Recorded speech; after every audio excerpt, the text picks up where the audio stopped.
बच्चे अभी तक हमने जो ट्रीटमेंट ऑफ लॉस की बात करूं,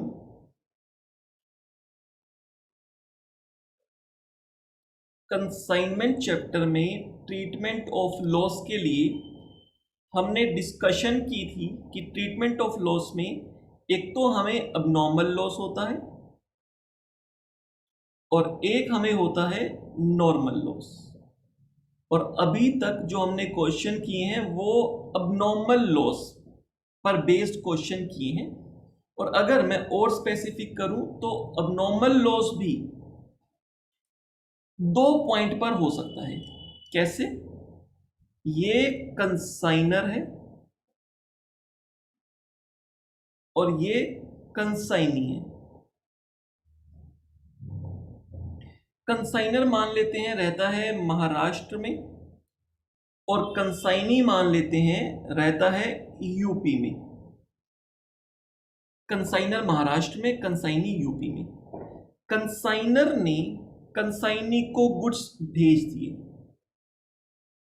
गुड्स कंसाइनी के पास पहुंच गए। कंसाइनी के गोडाउन में गुड्स है। जो कंसाइनमेंट स्टॉक निकालते हैं हम वैल्यू, वो यहीं पे निकालते हैं, गोडाउन में जो गुड्स रखे हैं उसकी वैल्यू निकालते हैं। और अभी तक जो हमने अबनॉर्मल लॉस के क्वेश्चन किए, abnormal loss due to fire, due to theft, due to accident, इस तरह से हमें अबनॉर्मल लॉस हो सकता है। अब बात यह आती है, क्या अबनॉर्मल लॉस कंसाइनी के गोडाउन में ही होगा? क्या आग कंसाइनी के गोडाउन में ही लगेगी? चोरी कंसाइनी के गोडाउन से ही होगी? या एक्सीडेंट गोडाउन में ही होगा? या फिर यह भी पॉसिबिलिटी है कि ये रस्ते में भी अबनॉर्मल लॉस हो सकता है, रस्ते में भी चोरी हो सकती है, रस्ते में भी एक्सीडेंट्स हो सकता है। व्हीकल का एक्सीडेंट होना तो आम बात है ना, मतलब वो रास्ते में भी एक्सीडेंट हो सकता है, कोई ऐसी बड़ी बात नहीं है कि कुछ मतलब मान के चलो कुछ क्रॉकरी की आइटम थी और एक बहुत गहरा खड्डा आ गया रास्ते में और ट्रक पे क्रॉकरी की आइटम जा रही थी, जब वो खड्डे में बहुत तेजी पे गया तो कुछ क्रॉकरी आइटम का लॉस हो गया। क्लियर? ये लॉस हो सकता है। या फिर कोई टक्कर ही लग गई, उसमें लॉस हो गया। या फिर ट्रक में जा रहे थे, उसमें आग लग गई। ट्रक में कहीं ढाबे पे रुके थे खाना खाने के लिए, पीछे से कोई आया, कोई सामान चोरी करके ले गया।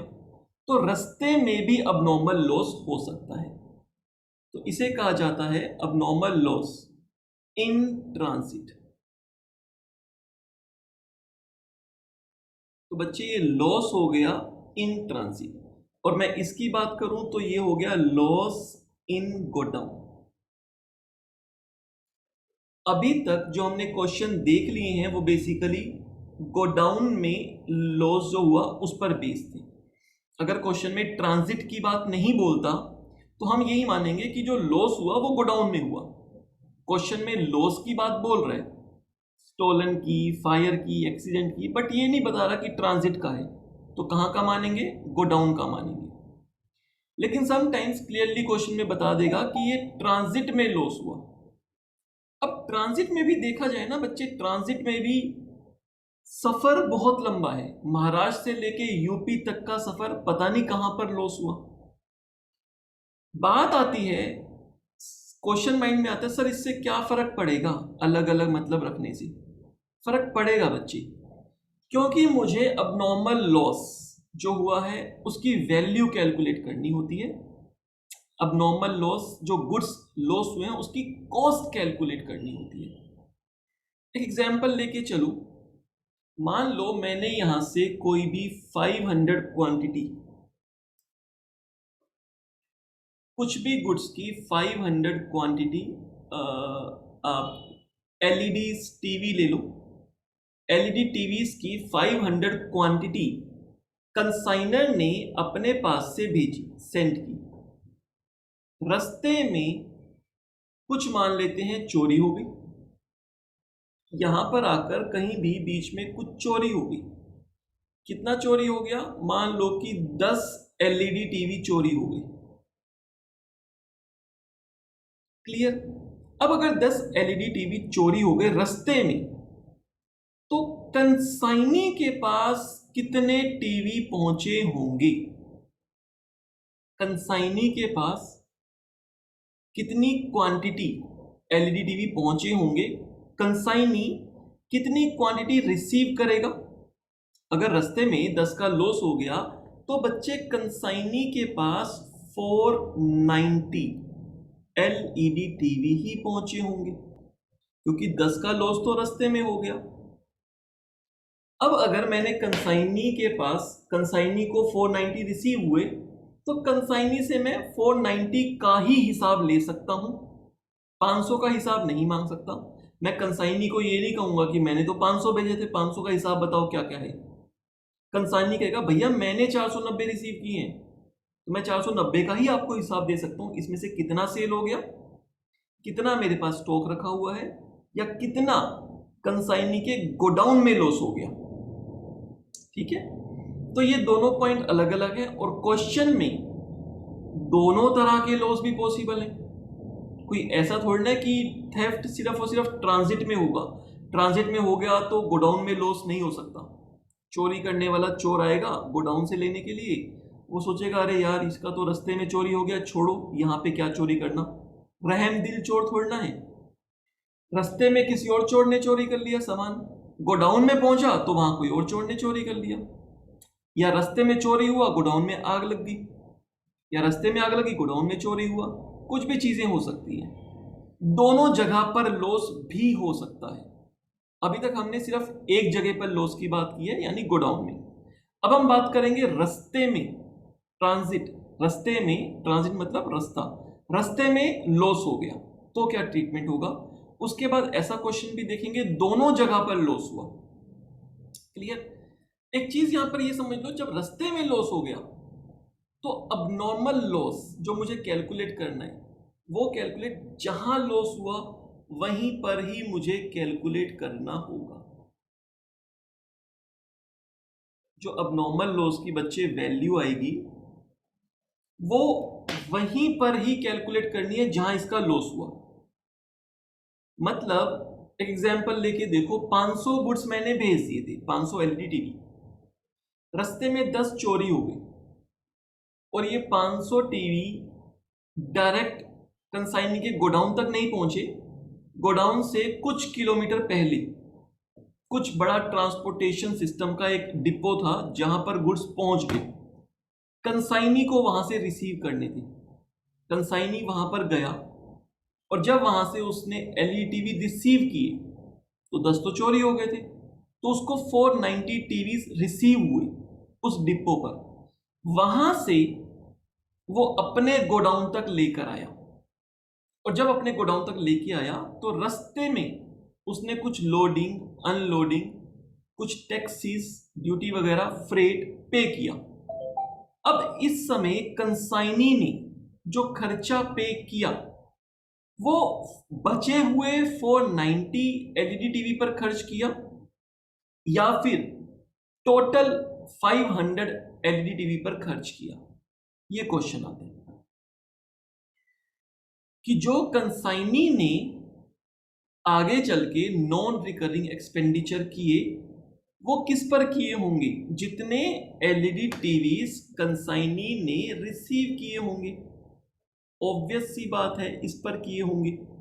जो रास्ते में 10 एलईडी टीवी चोरी हो गए हैं उस पर तो कंसाइनी ने फ्रेट, लोडिंग, अनलोडिंग या ड्यूटी, ये खर्चा इस 10 एलईडी टीवी पर नहीं हुआ। तो इसलिए जब मुझे अबनॉर्मल लॉस कैलकुलेट करना है इस केस में, ट्रांजिट वाले केस में, तो मुझे एक बार रुकना होगा जैसे ही लॉस हो गया और रुक कर मुझे वहीं पर एबनॉर्मल लॉस पहले कैलकुलेट कर लेना होगा। फिर मुझे आगे चल के जो कंसाइनी ने खर्चा किया वो खर्चा रिमेनिंग गुड्स पे कैलकुलेट करना है, बचे हुए 490 गुड्स पर कैलकुलेट करना है। देखेंगे इसको। बेसिकली इससे ना हमारा वर्किंग नोट थोड़ा चेंज होगा। उस वर्किंग नोट में मैं एक बार ब्रेक मारूंगा, रुकूंगा जहां पे अबनॉर्मल लॉस हुआ, मैं अबनॉर्मल लॉस कैलकुलेट कर लूंगा, उसके बाद जाकर आगे की बात चलेगी। और अगर क्वेश्चन में क्लियरली नहीं बोल रहा कि रास्ते में किस स्टेज पर हुआ, और वो प्रैक्टिकली तो बताया जा सकता है बट थियोरेटिकली बहुत मुश्किल है कि रास्ते में किस जगह पर लॉस हुआ, तो जब भी ट्रांजिट के लॉस की बात आएगी, ध्यान से सुनना मेरी बात को, जब भी ट्रांजिट में लॉस की बात आएगी आपको हमेशा ये मानना है ट्रांजिट का लॉस मतलब कि कंसाइनी के रिसीव करने से पहले, कंसाइनी के रिसीव करने से पहले। और अगर आप ये समझोगे बात को थोड़ा सा और अगर आप समझ सकते हो दिमाग लगाकर, कंसाइनी के रिसीव करने से पहले ही अबनॉर्मल लॉस हो गया 10 एलईडी टीवीज का, तो आप ये समझ पाओगे कि इन 10 एलईडीज टीवी में एक तो 10 एलईडी की जो कॉस्ट है डेफिनेटली वो इंक्लूड है, और जो रास्ते का कंसाइनर का एक्सपेंस है, जो कंसाइनर ने फ्रेट का पे कर दिया, कंसाइनर ने ट्रांजिट इंश्योरेंस पे कर दिया, कंसाइनर ने लोडिंग का पे कर दिया, तो बच्चे कंसाइनर का एक्सपेंस तो लग चुका है, पूरे 500 एलईडी टीवी पर लग गया, तो जो चोरी हुए हैं 10 एलईडी टीवी उस पर भी लगा है, ऑब्वियस सी बात है। लेकिन अगर मैं बात करूं कंसाइनी के एक्सपेंस की, कि जो कंसाइनी ने एक्सपेंस किया, कंसाइनी ने जो एक्सपेंस किया, कंसाइनी ने तो एलईडी टीवी 490 ही रिसीव किए हैं, उसने तो 500 रिसीव ही नहीं किए, कंसाइनी ने 490 एलईडी टीवी रिसीव किए हैं, तो कंसाइनी ने जो खर्चा किया वो 490 एलईडी टीवीज पर किया, मतलब जो ट्रांजिट रास्ते में अबनॉर्मल लॉस हुआ उस पर कंसाइनी ने खर्चा नहीं किया। क्लियर? ये चीज क्लियर होनी चाहिए, जब भी ट्रांजिट की बात होगी तो यही अज्यूम करके चलना है कि ट्रांजिट का मतलब कंसाइनर ने खर्चा कर दिया, कंसाइनी ने अभी खर्चा नहीं किया। कंसाइनी किस पर खर्चा कर रहा है? रिमेनिंग गुड्स पर। अबनॉर्मल लॉस हो जाने के बाद जब कंसाइनी ने रिसीव किए, कंसाइनी उस पर खर्चा करेगा।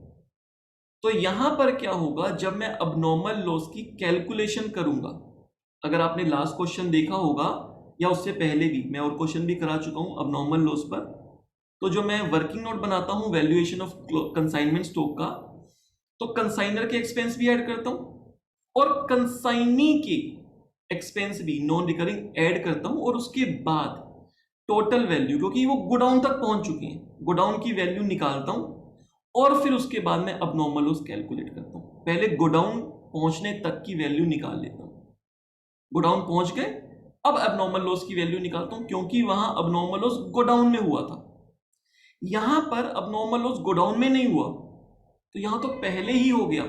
तो गोडाउन में पहुंचने से पहले आपको ब्रेक मारनी पड़ेगी, अबनॉर्मल लॉस कैलकुलेट करना होगा, क्योंकि अबनॉर्मल लॉस में जो लॉस हुआ वो लॉस एलईडी टीवी की कॉस्ट का तो है ही है, प्लस कंसाइनर के एक्सपेंसेस भी लग चुके हैं, लेकिन इस पर बच्चे कंसाइनी के एक्सपेंस नहीं लगे।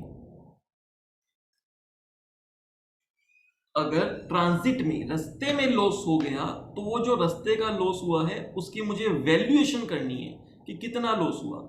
तो जो भी उसकी कॉस्ट थी, मान लेते हैं 10,000 रुपए का एक एलईडी टीवी था और 10 एलईडी टीवी लॉस हो गए, तो कॉस्ट 10,000 मल्टीप्लाई 10, 1 लाख तो कॉस्ट हो गई। लेकिन सिर्फ इतना लॉस नहीं हुआ, रास्ते में फ्रेट का, ड्यूटी का, लोडिंग का जो कंसाइनर ने खर्च कर दिया, पूरे 500 एलईडी टीवी पर खर्च किया था, वो कॉस्ट का भी तो लॉस हुआ। क्लियर? कंसाइनी को अल्टीमेटली 490 एलईडी टीवी रिसीव हुए हैं, कंसाइनी आगे खर्चा 490 एलईडी टीवी पर ही करेगा, और अगर उसके बाद जाके गोडाउन में कोई और लॉस हो गया, मान लो गोडाउन में आग लग गई, मैं कह रहा हूं यहां पर भी 10 एलईडी टीवी का लॉस हो गया, तो ये भी एक अबनॉर्मल लॉस है।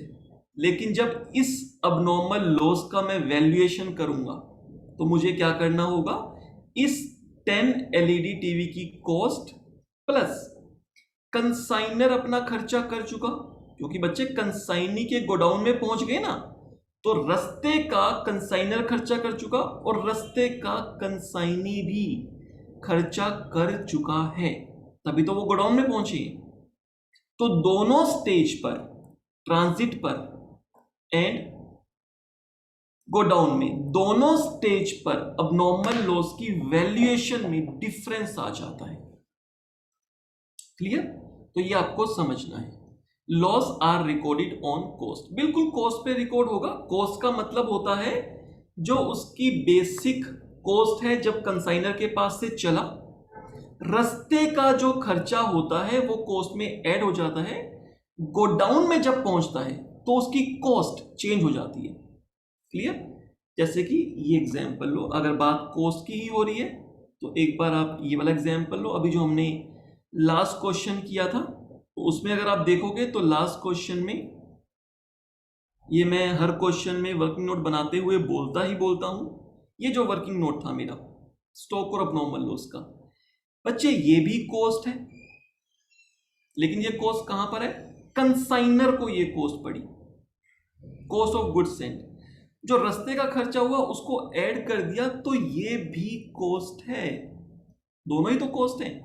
लेकिन नीचे वाली कॉस्ट किस बात की है? ये गोडाउन, किसका गोडाउन? कंसाइनी का गोडाउन। जब कंसाइनी के गोडाउन तक गुड्स पहुंचे तो इसकी कॉस्ट इंक्रीज हो गई थी। जब कंसाइनर के गोडाउन में गुड्स थे तो इसकी कॉस्ट 850 थी, वहां से निकले, रस्ते का कुछ खर्चा हुआ, वो रस्ते का एक्सपेंस भी तो कॉस्ट का पार्ट बनेगा। मैंने बताया था जब भी गुड्स लोकेशन चेंज करते हैं तो कॉस्ट इंक्रीज हो जाती है, तो बच्चे कॉस्ट इंक्रीज हो गई। गोडाउन में पहुंचते पहुंचते 878,504 की हो गई। अब गोडाउन में आग लग गई तो क्या मानोगे? जो आग लगी लॉस के लिए कॉस्ट किसको मानोगे? जिस कॉस्ट पर भेजे थे उसको बेस मानोगे, या रस्ते के एक्सपेंस जो हुए हैं उनका भी तो लॉस हुआ है ना? तो हम उस बेस टाइम पे कॉस्ट क्या लेते हैं? अगर गोडाउन में लॉस हुआ तो बेस इसको लेते हैं, इसीलिए हमने यहां पर 878504 इसको बेस दिया, क्योंकि लॉस गोडाउन में हुआ। अच्छा एग्जांपल लो, मैंने कहा जैसे ही कंसाइनर गुड्स को लोड करवा रहा था, लोड करवाते करवाते ही टूट गया, कुछ लॉस हो गया, अभी ट्रक चला भी नहीं है, पहले ही टूट गया और कंसाइनर को दिख गया, कंसाइनर ने वो पीस हटा दिए, तो अब ये कंसाइनी के लिए तो कोई लॉस नहीं है, ना ही इस कंसाइनमेंट का लॉस है। ये तो अभी कंसाइनमेंट निकला भी नहीं था, अभी तो बस लोड करा रहे थे, लोड उठाते उठाते ही कुछ एलईडी टीवी टूट गई। तो ओनर को डेफिनेटली लॉस हुआ, कंसाइनर को लॉस हुआ, अपने मेन प्रॉफिट एंड लॉस में उस लॉस को दिखाएगा वो, कंसाइनमेंट का नहीं दिखाएगा। कंसाइनमेंट तो अभी निकला भी नहीं है, शिपमेंट हुई भी नहीं है, तो वो लॉस मानेगा। लेकिन उस टाइम पर वो लॉस का बेस क्या लेगा, कॉस्ट क्या लेगा? उस टाइम पर बेस लेगा 850, क्योंकि उन गुड्स पर रस्ते का कोई किराया भाड़ा, रस्ते का टैक्स कुछ भी नहीं लगा, है ना? वो तो अभी लोड करवाया रहा था, पहले ही टूट गए, उनको हटा के उसकी जगह दूसरे पीस लेके चढ़ा के रख दिए। मान लो 500 पीस लोड करवाने थे, लोड हो रहे थे, उठाते उठाते लेबर ने 10 पीस तोड़ दिए, तो अभी तो ट्रक निकला भी नहीं है, वो 10 दूसरे नए पीस लोड करवा देगा, ट्रक पूरा 500 पीस का ही निकालेगा, ये तो उसके पास ही लॉस हो गया। कंसाइनमेंट तो अभी निकला भी नहीं था, ट्रक तो अभी चला भी नहीं था।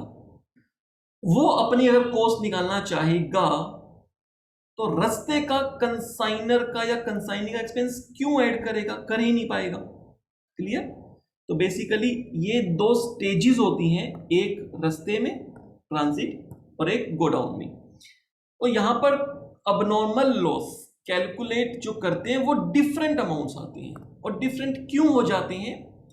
एक केस में कंसाइनी के गुड्स ऐड होते हैं और दूसरे केस में कंसाइनी के गुड्स ऐड नहीं होते। अगर हम बात करें गोडाउन की, गोडाउन में लॉस हुआ, तो गोडाउन में अगर लॉस हुआ तो बच्चे गोडाउन तक गुड्स पहुंच चुके हैं, और गोडाउन तक अगर गुड्स पहुंच चुके हैं तो उस पर कॉस्ट भी लग गई, कंसाइनर के एक्सपेंस भी लग गए और गोडाउन तक पहुंच गए तो कंसाइनी के एक्सपेंस भी लग गए, तो सबका ही लॉस है, इन सारी कॉस्ट का लॉस है। लेकिन मैं बात करूं कि रास्ते में अगर लॉस हो गया तो कॉस्ट का तो लॉस हुआ ही हुआ, और जो कंसाइनर ने खर्चा कर दिया उसका भी लॉस हो गया, कंसाइनी ने अभी खर्चा किया ही नहीं।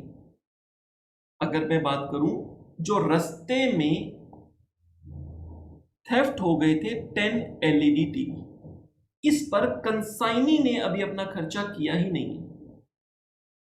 क्लियर? तो ये बस दो डिफरेंस है जो हम अपने वर्किंग नोट में करेंगे। अब हम इस पर बेस एक क्वेश्चन देखते हैं और क्वेश्चन में समझेंगे कि जब ट्रांजिट रास्ते में लॉस होता है तो हमें उसका लॉस का वैल्यूएशन कैसे करना होता है। चलो देखते हैं। तो हमारे सामने है क्वेश्चन नंबर 16 और ये बेस्ड है अबनॉर्मल लॉस इन ट्रांजिट पर। यहां पर दो पार्टीज हैं, एक है दानव और एक है मानव। दानव ऑफ सूरत सेंट, दानव ने भेजा तो ये कंसाइनर हो गया, मानव ने रिसीव किया तो ये कंसाइनी हो गया। Clear? Danav of Surat sent 1500 machine parts to Manav of Chandigarh on consignment basis. Consignment basis पर भेज दिए 1500 मशीन के parts. Cost of each machine part was 240। Question में बच्चे कॉस्ट बता दी, कॉस्ट 240 रुपए है, but it was invoiced at cost plus. लेकिन हम जो इसको भेजते हैं वो इनवॉइस प्राइस पे भेजते हैं और इनवॉइस प्राइस है कॉस्ट प्लस 25%, यानी 240 और 240 का 25% ये आ जाएगा 60। टोटल 300 रुपीज इनवॉइस वैल्यू बनाकर भेज देते हैं। कॉस्ट 240 है, 60 रुपीज लोडिंग ऐड करते हैं, उसको 300 बनाकर भेज देते हैं। दानव ने जो एक्सपेंस किए फ्रेट एंड इंश्योरेंस है 17,500, 12,500, टोटल 30,000 रुपए के हो गए। ड्यूरिंग द ट्रांजिट, अब देखो ये बहुत इंपॉर्टेंट है, अब यहां पर क्या बात बोली गई, during the transit. During the transit रास्ते में 200 parts were destroyed, 200 part destroy हो गए। किसकी बात कर रहे हैं? अब नॉर्मल लॉस की बात कर रहे हैं, डिस्ट्रॉय हो गई। नॉर्मल लॉस की बात करेगा तो वो बताएगा क्वेश्चन में, उसका कुछ नेचर बताएगा और या क्लियरली बताएगा कि इसको नॉर्मल लॉस माना जाता है, या फिर क्लियरली बताएगा अब नॉर्मल लॉस माना जाता है। इस तरह से कहा रास्ते में 200 पार्ट डिस्ट्रॉय हो गए। डिस्ट्रॉय से क्या समझोगे आप? अब नॉर्मल लॉस हुआ है, एक्सीडेंट हो गया होगा, या आग लग गई होगी, या चोरी हो गई होगी, या कुछ ऐसा सामान होगा, ट्रक वाले ने प्रॉपर ड्राइविंग जो है वो रफ ड्राइविंग की होगी और रास्ते में काफी सामान नुकसान कर दिया होगा। During the transit 200 parts were destroyed, 1500 में से 200 पार्ट डिस्ट्रॉय हो गए। इंश्योरेंस करवाया हुआ था, ट्रांजिट का भी इंश्योरेंस होता है, एंड इंश्योरेंस कंपनी पे कर दिए 40,000 रुपीज, 40,000 रुपये हमको क्लेम मिल गया। वही अब नॉर्मल लॉस सेपरेट अकाउंट बनाएंगे, वहां जाके ये 40,000 रुपये रिसीव कर लेंगे। देखेंगे लॉस कितने का हुआ। आगे बात कर रहे हैं मानव सोल्ड, मानव हमारा कंसाइनी है, 1200 पार्ट्स बेच दिए। पहली बात तो देखो बच्चों आपको यहां पे ये समझनी है कि जब कंसाइनर के पास से चले थे तो 1500 पार्ट्स थे जब कंसाइनर के पास से चले थे, लेकिन जब यही पार्ट्स कंसाइनी तक पहुंचे तो कितने पहुंचे होंगे? रास्ते में 200 पार्ट डिस्ट्रॉय हो गए थे इन ट्रांजिट। रास्ते में 200 पार्ट डिस्ट्रॉय हो गए थे और कंसाइनी तक बच्चे 1300 पार्ट्स पहुंचे होंगे। कंसाइनी ने कितने रिसीव किए होंगे? 1300। आगे चल के कह रहा है इसमें से कंसाइनी ने 1200 पार्ट्स बेच दिए, सेल हो गए, तो 100 पार्ट्स कंसाइनी के पास बचे होने चाहिए। अब अगर उस 100 में से कोई और लॉस नहीं हुआ कंसाइनी के गोडाउन पे तो 100 पूरा क्या हो जाएगा? Consignment stock. और अगर कुछ लॉस हो जाता तो जो लॉस हो गया उसको हम लॉस मानते और 100 में से कम क्वांटिटी हमारे पास बच जाती। देखते हैं क्वेश्चन में क्या कहता है। आगे कहा मानव ने 1200 पार्ट सेल कर दिए 380 ईच पर, और पे किया स्टोरेज एंड इंश्योरेंस का 4400 2100। Manav also accepted a bill of exchange की बात कर दी है, मानव ने एक्सेप्ट किया। मैंने आपको बताया था ना, जिसको पैसा रिसीव करना होता है वो बिल को ड्रॉ करता है, ड्रॉअर कहते हैं इसको, वो बिल को क्रिएट करता है, वो बिल को प्रिपेयर करता है और इस बिल को भेज देता है किसके पास, कंसाइनी के पास। और ये कंसाइनी जो है वो इस बिल को एक्सेप्ट कर लेता है, उस पर अपने सिग्नेचर मारते हैं, एक्सेप्टेंस लिख के सिग्नेचर मार देता है, एक्सेप्ट कर लिए। तो ये बिल ऑफ एक्सचेंज एक लीगल डॉक्यूमेंट बन जाता है एक्सेप्ट करते ही। ये बिल्कुल ऐसा है जैसे कि कुछ पेमेंट रिलीज कर दी हो कंसाइनी ने कंसाइनर को। 3,50,000 रुपीज का बिल जो है वो रेज कर दिया 3 मंथ्स का। ये बिल ऑफ एक्सचेंज जनरली एक टाइम पीरियड का रहता है कि एक्सेप्ट तो कर लिया, लेकिन उसमें टाइम पीरियड क्या है, मतलब कंसाइनी एक्सेप्ट कर रहा है कि 3 मंथ्स के बाद मैं पेमेंट दे दूंगा। 3 मंथ्स का बिल एक्सेप्ट कर लिया। बात आती है सर ये बिल एक्सेप्ट ना भी करे, वैसे ही बोल दे 3 मंथ्स के बाद दे दूंगा, तो क्या फर्क पड़ेगा? फर्क तो कुछ नहीं पड़ेगा, लेकिन बिल रेज करने से, बिल ड्रॉ करने से, एक नया डॉक्यूमेंट बिल ऑफ एक्सचेंज बन जाने से ड्रॉअर के पास कुछ और ऑप्शंस ओपन हो जाते हैं जल्दी पैसा रिसीव करने के। जब ड्रॉअर के पास ये साइन होके आ गया बिल ऑफ एक्सचेंज, जिसको वो बिल्स रिसीवेबल बोलेगा, बिल में तो 3 महीने के बाद लिखा हुआ है कि 3 महीने के बाद पैसे मिलेंगे। वो कागज का टुकड़ा ड्रॉअर लेके बैठा रहेगा और 3 महीने बाद पैसे मिलेंगे। एक ऑप्शन तो ये है कि वो बिल रिटेन करके रखे 3 महीने तक और 3 महीने के बाद कंसाइनी के पास जाकर और उससे 3.5 लाख रुपए ले ले। बट उसके पास और ऑप्शंस भी ओपन हो जाते हैं, वो चाहे तो इसको बैंक से डिस्काउंट करा सकता है। बैंक के पास जाए और बैंक को बोले कि 3 महीने बाद मुझे इस बिल के अगेंस्ट पैसे मिलने हैं, तुम जाके ले लेना कंसाइनी से, मुझे अभी पैसे दे दो। बैंक किस तरह की सर्विसेज देते हैं, बैंक कुछ पैसा काट लेता है जिसको डिस्काउंटिंग चार्जेस बोलते हैं, वो काट के पेमेंट कर देता है। हो सकता है 3,48,000 पे करे, 347 पे करे, कुछ भी करे। ये फाइनेंस का मैटर होता है कि अगर ड्रॉअर को या फिर कंसाइनर को पैसों की जरूरत है तो वो इसको बैंक से डिस्काउंट करवा सकता है, और जो भी इसमें डिस्काउंटिंग चार्जेस लगेंगे वो उसके एक तरह के फाइनेंसिंग एक्सपेंस होंगे। कंसाइनमेंट के एक्सपेंस उनको नहीं माना जाता, वो कंसाइनमेंट का एक्सपेंस नहीं होता, वो उसके फाइनेंसिंग एक्सपेंस है। वो 3 महीने वेट नहीं कर पा रहा, उसको जल्दी पैसा चाहिए, इसलिए पे करना पड़ा डिस्काउंटिंग चार्जेस। तो कंसाइनमेंट के लिए एक्सपेंस नहीं है, वो उसको फाइनेंस जल्दी चाहिए था, फाइनेंस अरेंज करना था, उसके लिए एक्सपेंस है। ऑल्दो यहाँ पर डिस्काउंटिंग की बात नहीं की हुई है, बट मैं जनरली आपको बता रहा हूँ कि उसके पास क्या क्या ऑप्शंस ओपन हो जाते हैं। तो वो चाहे तो किसी थर्ड पार्टी को एंडोर्स भी कर सकता है। एंडोर्स का मतलब ट्रांसफर कर देना। मान लो कंसाइनर को कि कोई क्रेडिटर है, कंसाइनर ने किसी एक्स नाम पर्सन है, कोई एक्स पर्सन, उसको पेमेंट करनी थी, तो कंसाइनर इसी बिल को, बिल ऑफ एक्सचेंज को एक्स को दे सकता है कि ये लो यार, तुम्हारी पेमेंट के बदले ये बिल ऑफ एक्सचेंज ले लो और कंसाइनी से पैसे ले लेना। अब वो सारे राइट्स एक्स को भी मिल गए, डिस्काउंट करने का, आगे एंडोर्स करने का। तो ये राइट्स, कुछ ऑप्शंस अवेलेबल हो जाते हैं, इसलिए थोड़ा सा डिफरेंस आ जाता है कि जब बिल ऑफ एक्सचेंज रेज किया जाए तो ये ऑप्शंस मिलते हैं, बिल ऑफ एक्सचेंज रेज नहीं किया जाए, नॉर्मली आपस में बात हो 3 महीने के बाद पैसे देने हैं, तो फिर ये ऑप्शंस ओपन नहीं होते हैं। क्लियर? तो हमें बिल ऑफ एक्सचेंज को इस कंसाइनमेंट चैप्टर में एज गुड एज, जैसा कि कैश या बैंक रिसीव हो गया वैसे ही मान लेंगे पैसे रिसीव हो गए, बस कैश बैंक की जगह बिल्स यूज करेंगे। कंसाइनर BR यूज कर लेगा, बिल्स रिसीवेबल, और कंसाइनी इसी बिल को BP बोलेगा, बिल्स पेबल। जहां पर कैश या बैंक लिखते हैं वहां BR और BP ये वर्ड ये यूज कर देंगे, बस, और कोई चेंज नहीं आएगा। तो यहाँ पे 3 मंथ्स का बिल जो है वो एक इशू हुआ था, एक्सेप्ट हो गया। दानव डिस्काउंटेड इमीडिएटली, यहाँ तो हुआ पड़ा है, मैं कह रहा था कि ये डिस्काउंटिंग की बात यहाँ पर नहीं है। अच्छा है, यहाँ पर डिस्काउंटिंग की बात भी आ गई है। दानव discounted immediately with his bank at 8% per annum. देखो मैंने कहा था ना कि बिल ऑफ एक्सचेंज का कुछ फायदा मिल जाता है। अगर दानव को यानी कि कंसाइनर को इमीडिएटली पैसे चाहिए थे तो उस बिल की वजह से उसको इमीडिएटली पैसा मिल गया with is bank at 8% per annum. 8% per annum का एक तरह से ब्याज ही समझ लो, इंटरेस्ट समझ लो।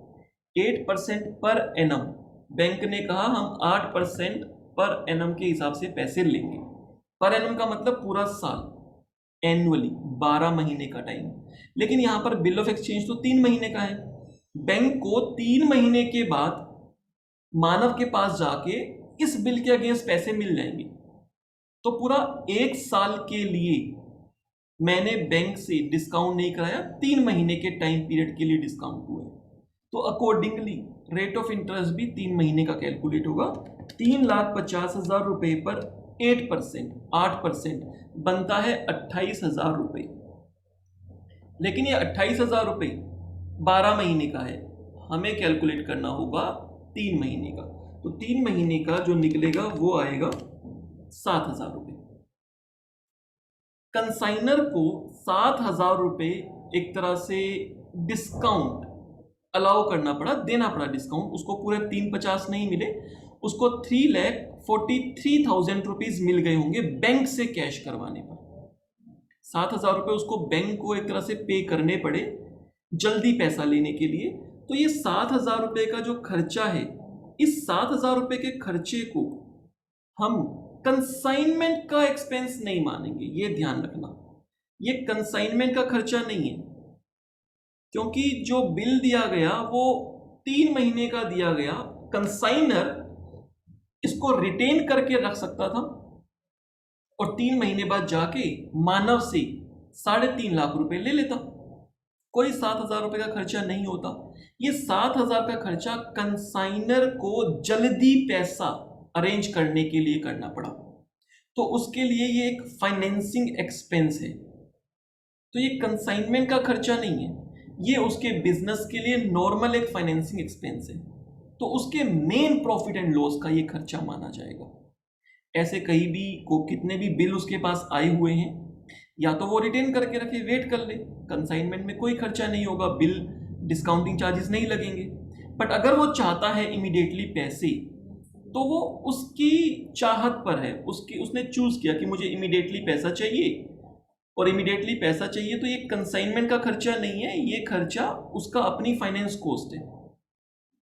क्लियर? तो हमें तो 3.5 लाख रुपए से ही रिसीव कर लेने हैं कि 3.5 लाख रुपए का बिल हमारे पास आ गया। ठीक है, इसमें हमसे कंसाइनर का main profit and loss account नहीं पूछता। अगर पूछता होता तो वहां पर ये 7,000 रुपए फाइनेंसिंग एक्सपेंस जाते। क्लियर? आगे चलते हैं। It was agreed that Manav is to get 5% commission. 5% commission normal commission है, ये कुछ नहीं बताया। तो ये कमीशन किस पर है? ये कमीशन है हमारी टोटल सेल पर। लेजर अकाउंट मांगे कंसाइनर की बुक में, कंसाइनी की बुक में। तो जल्दी से हम इस क्वेश्चन को स्टार्ट करते हैं। और यहां पर जो नया पॉइंट है वो मेन पॉइंट है हमारा अबनॉर्मल लॉस इन ट्रांजिट का। सबसे पहले कंसाइनमेंट अकाउंट बना लेते हैं। किसकी बुक में? दानव की बुक में, इन द बुक्स ऑफ दानव।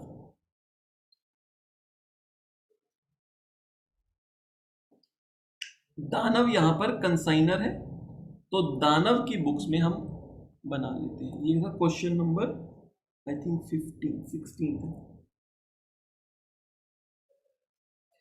तो बच्चे यहां पे सबसे पहले गुड्स सेंट ऑन कंसाइनमेंट। सिर्फ ट्रांजिट का जब अबनॉर्मल लॉस आएगा ना, वहां कुछ चेंजेस आएंगे, बाकी तो कोई चेंजेस इसमें बड़े नहीं है। To goods sent on consignment account. Invoice value वाला क्वेश्चन है, तो ये इनवॉइस वैल्यू पर आएगा। और कोई भी अमाउंट लिखने से पहले मुझे छोटी सी वर्किंग की जरूरत है, जो हम इनवॉइस वैल्यू की हर क्वेश्चन में करते हैं। हमें कॉस्ट चाहिए, हमको लोडिंग चाहिए, और हमको इनवॉइस वैल्यू चाहिए। क्वेश्चन की बात करें तो क्वेश्चन में 1500 मशीन पार्ट्स हैं, 240 कॉस्ट है। अब आप चाहे पर यूनिट पर पार्ट निकाल लो 240, और ये 60 रुपीज, और ये 300 रुपीज पर यूनिट या पर पार्ट निकाल लो। और अगर आप चाहो तो टोटल निकालनी है तो 1500 मशीन पार्ट से मल्टीप्लाई कर दो तीनों को, टोटल भी आ जाएगी। क्लियर? तो तो इनवाइस वैल्यू 300 रुपीज़ है। इनवाइस वैल्यू पे हमें रिकॉर्ड करना है 1500 मशीन पार्ट से मल्टीप्लाई 300, 4,50,000 रुपए की इनवाइस वैल्यू पर 1500 पार्ट्स भेज दिए गए। इसमें से लोडिंग रिवर्स हो जाएगी by goods sent on consignment account. यहां बच्चे लोडिंग को रिवर्स कर देंगे और ये कितना अमाउंट है, रिवर्स और रिजर्व, इसमें डिफरेंस ध्यान रखना। स्टॉक रिजर्व वहां पर नाम देते हैं और वहां लोडिंग रिवर्स कर रहे होते हैं। अपोजिट साइड में डालने का मतलब रिवर्स कर रहे हैं, लेकिन कहीं कोई अकाउंट खोला है स्टॉक रिजर्व तो वो रिजर्व है। लोडिंग रिवर्स कर रहे हैं यहां पर, और 60 रुपीज पर पीस पर लोडिंग है, तो 1500 पीस पर 90,000 90,000 रुपए की लोडिंग रिवर्स हो जाएगी। तो 3,450 माइनस 90, 3,60,000 पे हमारे गुड्स जो हैं वो रिकॉर्ड हो गए। 240 का ईच था, 1500 से मल्टीप्लाई करोगे 360 ही आएगा। क्लियर। अब बात कर लेते हैं जल्दी से एक्सपेंसेस को लेकर। एक्सपेंसेस में जो दानव के एक्सपेंस है फ्रेट एंड इंश्योरेंस, तो यहां पर दानव के लिए टू कैश या बैंक,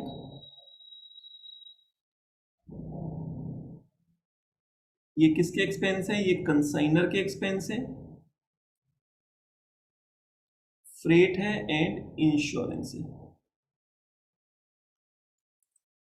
कितना कितना अमाउंट था, 17,500 12,500, टोटल 30,000 रुपए। 17,500 12,500, टोटल 30,000 रुपीज। आगे चलते हैं। ट्रांजिट, रास्ते में लॉस हो गया है 200 पार्ट्स का, इसको लिखेंगे, लेकिन ये कहाँ लिखेंगे हम, अब नॉर्मल लॉस है, ऊपर पहले यहां पर सेल लिखी जाएगी, उसके बाद आएगा by abnormal loss. Abnormal loss रास्ते का लॉस है, वही बात है कि यहाँ रिकॉर्डेड होता है, मुझे हटा के अलग एक अकाउंट में दिखाना होता है, तो मैं यहां से हटा देता हूं। अब नॉर्मल लॉस 200 यूनिट्स, 200 मशीन के पार्ट्स का लॉस हुआ, इसकी कैलकुलेशन मैं निकाल दूंगा। आगे बात हुई है इंश्योरेंस कंपनी से 40,000 रुपए मिल गए हैं, तो हाथ क्या इसको भी डाल देते हैं। नीचे मुझे अब नॉर्मल लॉस अकाउंट बनाना होगा, या हम कह सकते हैं stock loss on consignment account आपको बनाना होगा। Stock loss on consignment account भी बोलते हैं इसको, और अब नॉर्मल लॉस अकाउंट भी बोलते हैं। Stock loss on consignment account in the books of Danav.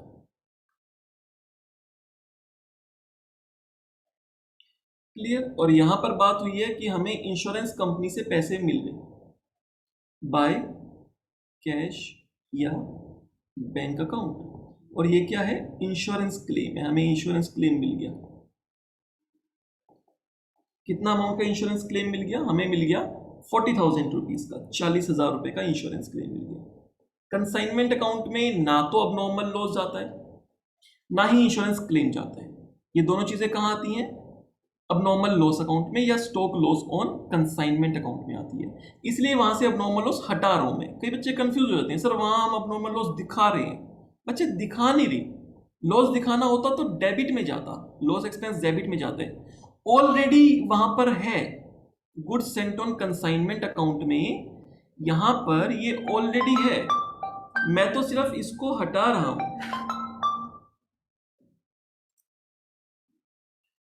यहां पर ये ऑलरेडी है, यहां पर छुपा बैठा है, मैं यहां से इसको हटा रहा हूं अपोजिट साइड में लिख के। क्लियर। इसकी वैल्यू निकालनी है। आगे चलते हैं। आगे क्वेश्चन में है 1200 पार्ट सेल हो गए हैं 380 ईच की, तो यहां पर हम सेल लिख देते हैं। सेल के लिए कंसाइनी को लिखते हैं बाय मानव। ये बच्चे सेल्स हो गई है, और कुछ नहीं बताया कि कितनी क्रेडिट है कितना क्या है, तो 1200 यूनिट्स मल्टीप्लाई 380, 1200 मल्टीप्लाई 380,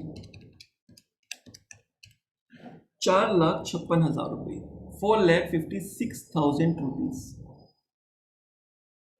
क्लियर। अगर आप यहां पे देखोगे तो 1200 यूनिट्स ये हो गई सेल की, और 200 यूनिट का अब नॉर्मल लॉस हो गया। टोटल यूनिट्स कितनी सेंड की थी? टोटल यूनिट्स बच्चे 1500 यूनिट्स भेजी गई थी, 1500 मशीन पार्ट्स भेजे गए थे। तो 1500 मशीन पार्ट्स की ही मुझे डिटेल क्रेडिट साइड पे देनी है। तो 100 पार्ट्स कम है, तो 100 पार्ट्स क्या होगा? 100 पार्ट्स होंगे कंसाइनमेंट स्टॉक, लॉस तो आ गया ना, तो बचा हुआ क्या होगा? कंसाइनमेंट स्टॉक अकाउंट, और ये होगा 100 मशीन पार्ट्स या 100 यूनिट्स। अब दोनों साइड इक्वल हो गई हैं, 1500 यूनिट्स डेबिट में और 1500 यूनिट्स की डिटेल क्रेडिट में। ये अमाउंट भी मुझे कैलकुलेट करना है। चलो अब हम बात करते हैं आगे चल के। आगे क्वेश्चन में बोला एक BR एक्सेप्ट किया गया, एक्सेप्टेड अ बिल फॉर ₹3,50,000। तो जब भी बिल एक्सेप्ट किया गया तो इसकी बात कंसाइनमेंट में तो नहीं आएगी, ये तो कहाँ आएगा? कंसाइनी अकाउंट में। कंसाइनी मानव का अकाउंट, मानव यहां पे कंसाइनी है, Manav account in the books of Danav. यहां पर हमें रिसीव हो गए हैं, जैसे हमें पैसा रिसीव होता है तो बाय कैश या बैंक लिखते हैं, या हमें एक बिल्स रिसीवेबल रिसीव हो गया, बिल्स रिसीवेबल अकाउंट। कितने अमाउंट का? ₹3,50,000 का। यहां पे आपको डिस्काउंट कराने के बाद क्या पैसे मिले वो नहीं लेने हैं, पूरा BR कितने का मिला? ₹3,50,000 का पूरा लेना है। वो कंसाइनर का अपना डिसीजन है, उसकी फाइनेंसिंग डिसीजन है कि उसको अभी पैसा चाहिए तो डिस्काउंट करा ले, नहीं तो रखे 3 महीने बाद उसको 3,50,000 मिल जाएंगे। तो हमने BR की एंट्री भी कर दी। अगर यही हमें कंसाइनी की बुक में भी मांगा हो तो कंसाइनी की बुक में ये अपोजिट साइड पे चला जाएगा, इस साइड पर, टू बिल्स पेबल अकाउंट। ये अपने पास इसको बिल्स पेबल कहेगा, एक पार्टी के लिए BR है और एक पार्टी के लिए BP है। ये अब कंसाइनी की बुक की बात हो रही है, तो यहां पर कंसाइनर का अकाउंट बनेगा। कंसाइनर था दानव और कंसाइनी जो है वो है मानव। अब कंसाइनी की बुक में बन रहा है, मानव की बुक में दानव का अकाउंट। तो जो पेमेंट की बात होती है, कैश, बैंक या BR BP की, इनके लिए हम कंसाइनी और कंसाइनर इनके अकाउंट में डील करते हैं। कंसाइनमेंट में इसकी बात नहीं होती है, क्लियर? कंसाइनमेंट में तो एक्सपेंस और इनकम आती है। चलो तो यहां तक हमने ये क्वेश्चन कर लिया है, और अब हम आगे चलते हैं, आगे देखते हैं और क्या बताया इस क्वेश्चन में। आगे इस क्वेश्चन में बताया कि कंसाइनी ने भी कुछ एक्सपेंस किए थे, बिल से पहले बताया था 4400 और 2100 की। Storage and insurance, Manav sold 1200 parts at ₹380 each and paid storage and insurance. तो स्टोरेज एंड इंश्योरेंस के लिए मानव ने भी पे किया, तो टू मानव। ये बच्चे कंसाइनी के एक्सपेंस है। कंसाइनी ने स्टोरेज के लिए खर्च किया और वहां पर गोडाउन का भी इंश्योरेंस करा लिया होगा। जो कंसाइनर ने पे किया वो ट्रांजिट का इंश्योरेंस के लिए होगा, राइट? 4400 एंड 2100, ये टोटल आ गया 6,300 रुपीज। चलो सब कुछ हमने रिकॉर्ड कर लिया। कमीशन की बात देख लेते हैं। दानव डिस्काउंटेड इमीडिएटली, ये तो 8% पे डिस्काउंट कराया, इसको हमें कहीं नहीं लेना, क्लियर? अगर कंसाइनर का मेन प्रॉफिट एंड लॉस की बात करेगा तो वहां पर ये आएगा और कहीं नहीं आएगा। कंसाइनमेंट के इन अकाउंट्स में कहीं नहीं आएगा ये। It was agreed that Manav is to get 5% commission है और हमें एंट्रीज करनी है। तो जल्दी से इसका हम अब कमीशन भी कैलकुलेट कर लेते हैं। टू मानव अकाउंट और ये हो गई कमीशन। 5% कमीशन है टोटल सेल पे। अलग से वर्किंग नोट क्या बनाना है इसका? सेल हमें क्वेश्चन में गिवन है 4,56,000 की, इसका 5% कैलकुलेट कर लो।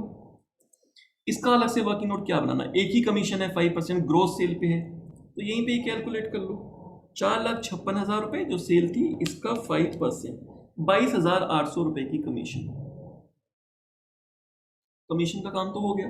अब हमें सिर्फ अबनॉर्मल लॉस और कंसाइनमेंट स्टॉक को देखना है इसके लिए वर्किंग नोट समझते हैं। वर्किंग नोट वही बनेगा,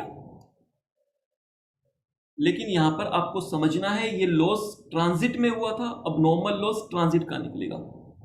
तो valuation of consignment stock and abnormal loss या लॉस इन ट्रांजिट, ये कैलकुलेट करना है। फॉर्मेट आपको पता है, पर्टिकुलर्स, क्वांटिटी, अमाउंट। जहां भी क्वांटिटी हो वहां क्वांटिटी लेके चलनी है। अगेन वैसे ही स्टार्ट करना है, cost of goods Saint, cost of goods Saint. Her question में मैं आपको बता रहा हूं, ये आपको हमेशा कॉस्ट पे रखना है। कितनी क्वांटिटी थी? 1500 क्वांटिटी भेजी गई थी। कितने रुपए की? कॉस्ट की बात करें, देखो यहाँ पे कॉस्ट है, कॉस्ट है 240 रुपीज, हमने पहले कैलकुलेट किया था। ये रहा ऊपर जो हमने इक्वेशन बनाई थी, यहां पर हमने कैलकुलेट किया था कि हमारे पास कितनी कॉस्ट है, 240 रुपीज कॉस्ट थी। ठीक है, 240 रुपीज ईच हमने भेजा। 1500 मल्टीप्लाई 240, 3,60,000 रुपीज ये हमारा आ रहा था। 3,60,000 के गुड्स भेज दिए। अब क्या हुआ? कंसाइनर ने अपने एक्सपेंस लगा दिए। कंसाइनर्स एक्सपेंस, कंसाइनर के एक्सपेंस की बात की जाए तो कंसाइनर के एक्सपेंसेस हैं 30,000 रुपये, 30,000 रुपीज।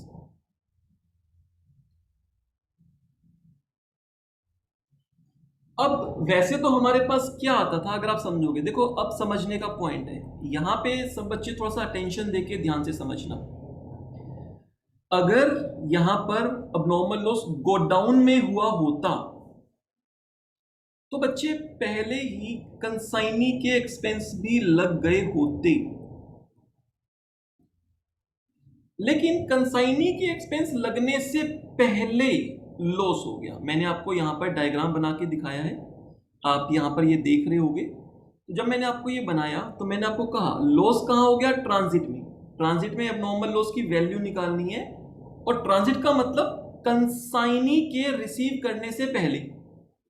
कंसाइनी रिसीव इस पॉइंट पे कर रहा है, कंसाइनी रिसीव करने के बाद अपनी जेब से कुछ पैसा लगाएगा उसके ऊपर अपने गोडाउन तक पहुंचाने के लिए। क्लियर? लेकिन लॉस पहले हो गया तो आपको पहले ही वैल्यू निकालनी पड़ेगी, पहले ही इसका वैल्यूएशन कैलकुलेट करना पड़ेगा।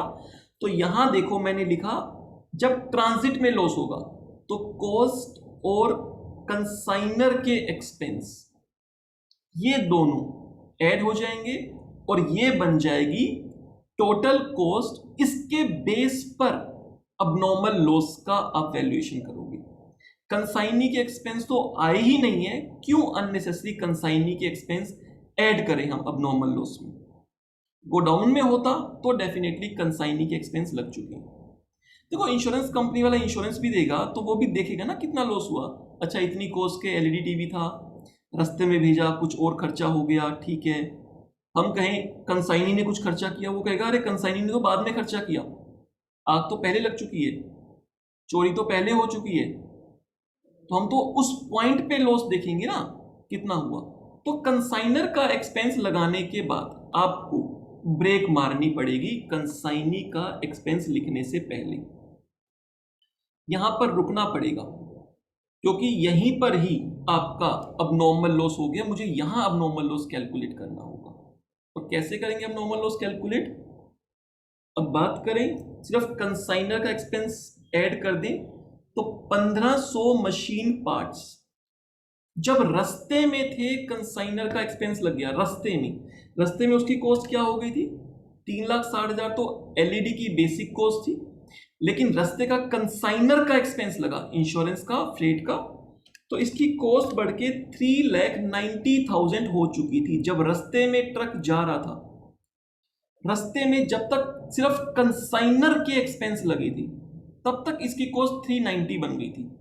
जब कंसाइनी के लगेंगे तो और बढ़ जाएगा, बट अभी तक की बात की जाए तो अभी तक रास्ते में इसकी कॉस्ट 390 हो गई थी, यहीं पे अब लॉस हो गया। तो यहां पे आप अब लॉस अब कैलकुलेट करोगे, कैसे कैलकुलेट करोगे? 3,90,000 रुपीज कॉस्ट है 1500 यूनिट की, और कितने पार्ट आपके लॉस हुए? इस क्वेश्चन की बात करें तो इस क्वेश्चन में 200 पार्ट के लॉस हो गए थे, 200 मशीन पार्ट्स लॉस हो गए थे। तो 200 मशीन पार्ट्स की कॉस्ट क्या होगी? 200 मशीन कॉस्ट की, 200 जो मशीन पार्ट्स हैं उसकी कॉस्ट क्या होगी? तो उसकी कॉस्ट हम कैलकुलेट कर लेते हैं। 390 1500 यूनिट्स की है, 1500 पार्ट्स की है, 260 रुपीज पर पार्ट आ जाता है अगर मैं देखना चाहूं तो पर पीस। 240 रुपीज में चला था, लेकिन रस्ते का जब कंसाइनर का एक्सपेंस लग गया तो ईच पार्ट पे 20 रुपए इंक्रीज हो गया, 260 हो गई थी। 390 डिवाइड बाय 1500 260, लेकिन 200 पार्ट का नुकसान हुआ तो टोटल 52,000 रुपए का नुकसान हो गया। यानी कि यहां पर मुझे अपने कंसाइनमेंट को थोड़ा सा रिवाइज करना पड़ेगा। इस कंसाइनमेंट को छोटा कर देना होगा क्वांटिटी के। अगर मैं कंसर्न में बात करूं कि अब कंसाइनर 1500 क्वांटिटी रिसीव नहीं करेगा, अब कंसाइनर नहीं, कंसाइनी, अब कंसाइनी 200 क्वांटिटी लेस करके 1300 क्वांटिटी रिसीव करेगा। कंसाइनी 200 क्वांटिटी का रास्ते में लॉस हो गया, कंसाइनी कितनी रिसीव करेगा? 1300, और जो लॉस हुआ वो आ गया 52,000 रुपए का, 52,000 रुपीज का। और ये 52,000 रुपीज कैसे आया, ये मैंने यहां पर कैलकुलेट कर दिया बच्चे। ये है हमारा अबनॉर्मल लॉस। अबनॉर्मल लॉस, ये अबनॉर्मल लॉस मुझे ब्रेक मार के, क्योंकि ट्रांजिट में हुआ ना, जिस पॉइंट पे लॉस होगा वहीं पे ब्रेक मार के लॉस कैलकुलेट करना पड़ेगा, फिर आगे चलना होगा। तो मैंने यहां पर ब्रेक मारी और मैंने अपने कंसाइनमेंट को छोटा कर दिया, 200 क्वांटिटी लेस कर दी, क्योंकि अब आगे 1300 क्वांटिटी ही जाएंगी, कंसाइनी 1300 ही रिसीव करेगा। और अगर उसकी कॉस्ट की बात करें तो कॉस्ट भी 390 तो 1500 की थी। इसमें से जो अबनॉर्मल लॉस होगी 200 क्वांटिटी, उसका जो लॉस है वो अमाउंट भी माइनस हो जाएगा। तो 390 माइनस 52,000 रुपए। तो जब ये गुड्स हमारे कंसाइनी ने रिसीव किए होंगे, कंसाइनी ने, तो पहली बात तो कंसाइनी को पूरे 1500 यूनिट्स नहीं मिले, 200 रास्ते में लॉस हो गया, उसको 1300 यूनिट मिली। और जो रास्ते का लॉस हुआ उसकी कॉस्ट भी कंसाइनी पे थोड़ा ना डालेंगे, उस 200 यूनिट्स की कॉस्ट को हटा देंगे। ऊपर से 1500 यूनिट की कॉस्ट चलती आ रही है, ये 1500 यूनिट्स पर, ये 1500 यूनिट्स पर, 1500 यूनिट की टोटल कॉस्ट होगी।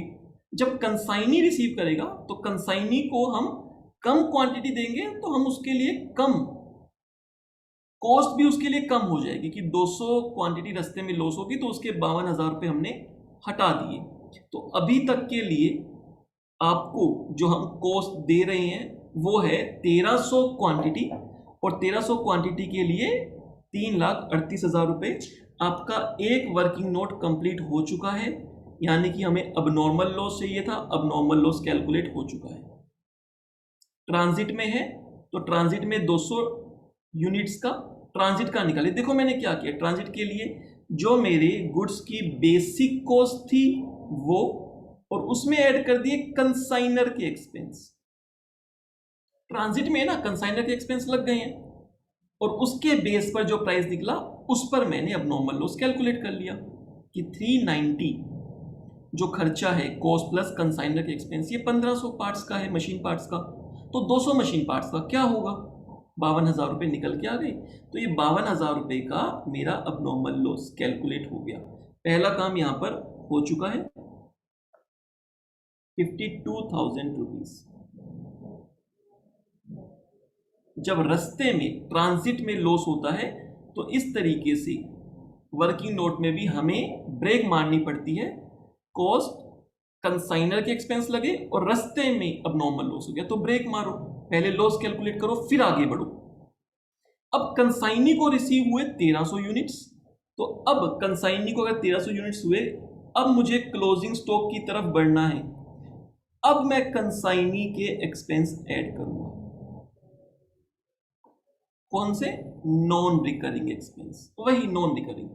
देखो आपका वही सेम वर्किंग नोट है, थोड़ा सा चेंज क्या आया, अगर बीच में अब नॉर्मल लॉस हो गया तो बीच में ही रुक के अब नॉर्मल लॉस कैलकुलेट करना पड़ेगा। क्लियर? तो आपका आंसर बिल्कुल सही आएगा। अब कंसाइनी के नॉन रिकरिंग एक्सपेंस ऐड कर देते हैं, देखते हैं। कंसाइनी ने स्टोरेज नॉन रिकरिंग नहीं है, इंश्योरेंस नॉन रिकरिंग नहीं है। नॉन रिकरिंग क्या होता है? रास्ते के लिए फ्रेट, रास्ते के लिए ऑक्ट्रॉय, ड्यूटी, रास्ते का लोडिंग अनलोडिंग। इंश्योरेंस बेसिकली यहाँ गोडाउन इंश्योरेंस की बात कर रहे हैं। रास्ते का इंश्योरेंस तो कंसाइनर ने लिया हुआ था, रास्ते का इंश्योरेंस कंसाइनर ने लिया हुआ था, तभी तो रास्ते में लॉस के बदले उसको इंश्योरेंस कंपनी से कॉम्पनसेशन मिला है। रास्ते का इंश्योरेंस लिया हुआ था, तो जो कंसाइनी इंश्योरेंस ले रहा है वो अपने गोडाउन का ले रहे हैं। गोडाउन का इंश्योरेंस एवरी ईयर होता है, रिकरिंग होता है, वो यहाँ नहीं आएगा। तो इस क्वेश्चन में आपका कोइंसिडेंटली कुछ कंसाइनी के एक्सपेंस है ही नहीं, अगर होते तो यहां पर ऐड हो जाते। यहां पर ऐड होते ही क्या होता, यूनिट्स हमारी सेम रहती 1300, 200 पहले लेस कर दी, लेकिन कॉस्ट थोड़ी सी बढ़ जाती, कंसाइनी के एक्सपेंस भी इसमें आ जाते, बट इस क्वेश्चन में फॉर्चुनेटली वो है नहीं, तो सेम कॉस्ट कंसाइनी के पास भी रहेगी। अब आप निकाल लोगे कंसाइनमेंट स्टॉक का value, valuation of 100 machine parts. 100 machine parts है ना स्टॉक की, जो स्टॉक बचा हुआ था, तो इसकी वैल्यू आप निकाल लोगे 3,38,000 रुपीज डिवाइड बाय 1300। यहां पर मोर और लेस सेम बात होगी अब नॉर्मल लॉस के लिए भी और गोडाउन में पहुंचने के बाद भी, क्योंकि कंसाइनी के कोई नॉन रिकरिंग एक्सपेंस है ही नहीं। शायद ये गुड्स सीधा कंसाइनी के दरवाजे तक पहुंचा दिए, है ना, ये गुड्स सीधा कंसाइनी के गोडाउन तक हमने ही पहुंचा दिए, तभी तो रास्ते का octroi, freight, loading unloading consignee को कुछ पे ही नहीं करना पड़ा, सीधा उसके गोडाउन तक पहुंचा दिए। जहां सीधा उसके गोडाउन तक पहुंचा दिए तो रास्ते का कंसाइनी का एक्सपेंस है ही नहीं। बट इस क्वेश्चन में नहीं है, ऐसा नहीं है कि सारे क्वेश्चन में नहीं होगा, बाकी क्वेश्चंस में आएगा, तो मुझे यहां पर ऐड करना है। अब यहां पर मैं 100 मशीन पार्ट्स की कॉस्ट कैलकुलेट कर लेता हूं। 3,38,000 डिवाइड बाय 1300 मल्टीप्लाई 100, 26,000 रुपए। अब क्योंकि ये कंसाइनमेंट स्टॉक है, क्वेश्चन है लोडिंग वाला, तो लोडिंग बच्चे ऐड करनी है। कितने पार्ट्स? 100 machine parts. लोडिंग पर पीस कितनी थी? I think 60 rupees. एक बार चेक कर लेते हैं। यस, जो लोडिंग थी हमारी वो हमारी 60 रुपीज की लोडिंग थी, तो ये लोडिंग 60 रुपीज पर पीस और टोटल 100 पीसीस का स्टॉक बचा हुआ है।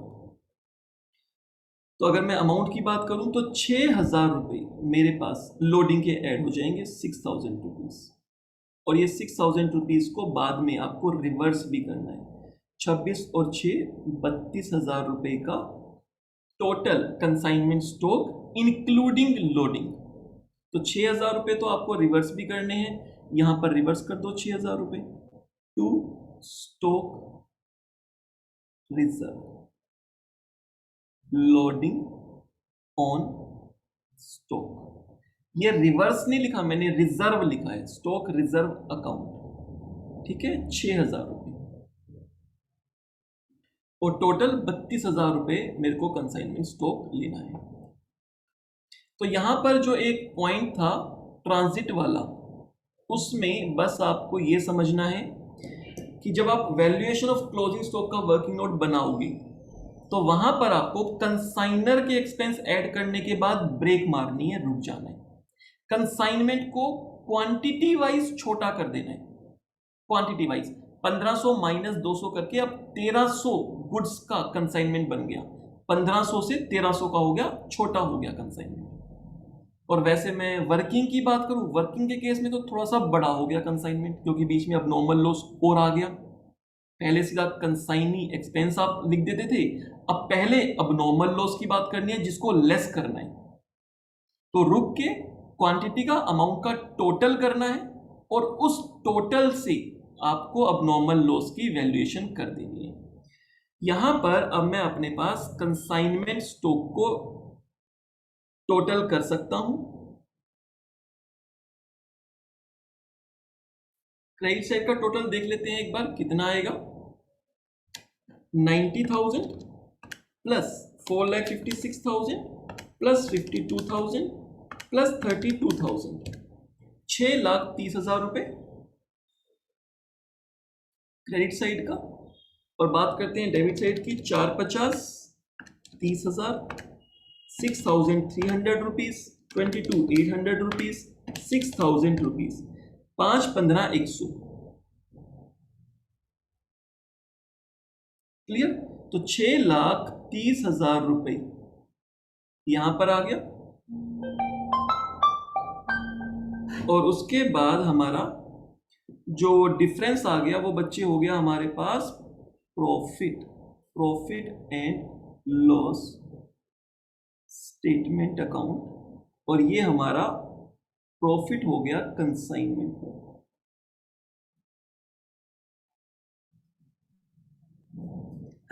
6,30,000 माइनस 5,15,100, 1,14,900। तो यहां पर ये हमारा कंसाइनमेंट अकाउंट कंप्लीट हो जाता है। नया पॉइंट अब नॉर्मल लॉस का था। एक बार जल्दी से इसके वर्किंग नोट पे नजर मार लो कि वर्किंग नोट की बात की जाए तो कौन सा नया पॉइंट था। बस ये वाला एक नया पॉइंट था, ये वाला। आपको पहले यहां पर रुककर टोटल कर लेना है क्वांटिटी का और अमाउंट का, और इस क्वांटिटी अमाउंट के बेस पर 3,90,000 कॉस्ट है 1500 यूनिट्स की, तो 390 डिवाइड बाय 1500, 200 यूनिट्स की कितनी होगी? तो जो 200 यूनिट्स की निकलेगी वो हमारा अबनॉर्मल लॉस है, और 200 यूनिट्स को माइनस कर देना, यहां पर लेस होगा ये अबनॉर्मल लॉस। क्वांटिटी भी कम हो जाएगी और आपका जो अमाउंट है वो भी कम हो जाएगा। अब जब ये कम हो जाएगा तो क्वांटिटी अमाउंट के कंसर्न में मैं बात करूं, रिलेशन में बात करूं, तो ये कंसाइनमेंट छोटा हो गया। क्वांटिटी और अमाउंट के कंसर्न में कम होगी, क्वांटिटी भी कम होगी, वैल्यू भी कम होगी, तो छोटा हो गया कंसाइनमेंट, क्योंकि रास्ते में लॉस हो गया, राइट। और उसके बाद आपको कंसाइनी के एक्सपेंस ऐड करने हैं। इस क्वेश्चन में नहीं थे फॉर्चुनेटली, तो हमें ऐड नहीं करने पड़े। अगर होते तो ऐड हो जाते। ऐड करने के बाद जैसे हम कंसाइनमेंट स्टॉक निकालते हैं वैसे ही कंसाइनमेंट स्टॉक निकाल देते। तो बच्चे ये हो गया हमारा। अब हमें कैलकुलेट करना था अब नॉर्मल लॉस अकाउंट। अब नॉर्मल लॉस अकाउंट हमने यहाँ पे निकाल दिया, 52,000 रुपए, 52,000। ये यहाँ पर ट्रांसफर हो जाएगा, यहाँ पे लिखेंगे टू कंसाइनमेंट अकाउंट। ये है हमारा लॉस बाय फायर ट्रांजिट। रास्ते में जो लॉस हुआ 52,000 रुपए का लॉस हुआ था। 40,000 रुपए हमें इंश्योरेंस कंपनी से मिल गए थे। बाकी का profit and loss statement account, ये लॉस हो गया बच्चे। 12,000 रुपए का ये हमें लॉस हो गया। ये लॉस किस पर हुआ? जो रास्ते में चोरी होगी या आग लग गई ट्रांजिट में, ये उसका लॉस हुआ 12,000 रुपए। क्लियर? हमसे क्वेश्चन में उसने ये दो अकाउंट ही मांगे थे, नहीं दो अकाउंट नहीं, उसने तो कंसाइनर कंसाइनी की बुक में मांग लिए थे। तो मैं पूरा ही बता देता हूं आपको। अब नॉर्मल लॉस अकाउंट हमने बना ही लिया। अब बात चलते हैं कंसाइनी अकाउंट की। बीआर की हमने एंट्री कर ही ली थी। और क्या क्या चीजें आती हैं, इतने क्वेश्चंस करने के बाद तो आपको याद ही हो जाएगा क्या क्या आता है। टू कंसाइनमेंट अकाउंट, एक तो सेल आती है 4,56,000 रुपये, और दूसरी साइड पर एक्सपेंस एंड कमीशन आता है। एक्सपेंस एंड कमीशन, तो वो जल्दी से देख लेते हैं। एक्सपेंस कमीशन कितने थे? 6,300 के एक्सपेंस थे, 22,800 कमीशन। 6,300 का एक्सपेंस और 22,800 की कमीशन। तो कमीशन और एक्सपेंस मिला के 29,100। तो रिमेनिंग जो है, क्या रिमेनिंग के लिए कहा था कि सेटल कर दिया अकाउंट? नहीं, ऐसा कुछ नहीं कहा था कि जो अमाउंट बचा वो सेटल कर दिया, पे कर दिया। तो बाकी पे नहीं हुआ, तो बाकी पे नहीं हुआ तो बाय बैलेंस कैरी डाउन कितना आ जाएगा? 4,56,000 टोटल से लेके थे, 350 ऑलरेडी वो BR दे चुका है, और 29,100 रुपये काट लेगा कमीशन और एक्सपेंस की, तो 7,69,00 और अमाउंट उसने पे करना है।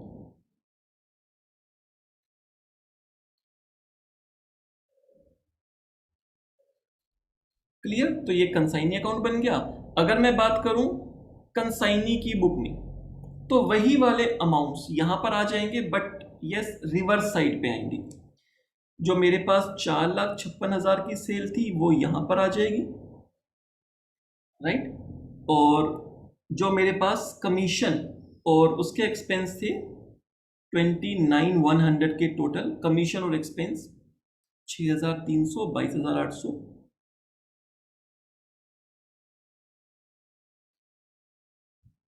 ये इस साइड पे आएंगे। लेकिन ध्यान रखना यहाँ पे लेजर के नाम चेंज हो जाते हैं। एक्सपेंस के लिए कंसाइनी ने जेब से खर्चा किया होता है तो कैश या बैंक अकाउंट, कमीशन उसकी इनकम है, उसकी जर्नल एंट्री करते हुए टू कमीशन अकाउंट लिखता है वो, राइट? और बात होती है सेल की, तो सेल का पैसे भी उसके पास रिसीव हो जाते हैं, तो कैश या बैंक अकाउंट। अगर कुछ क्रेडिट में होगा तो consignors debtor account, consignors debtor. अब यहां रिमेनिंग अमाउंट जो है वो बैलेंस कैरी डाउन,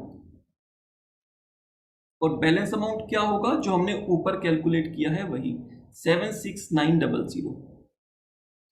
ये अमाउंट तो हमारा सेम ही आएगा।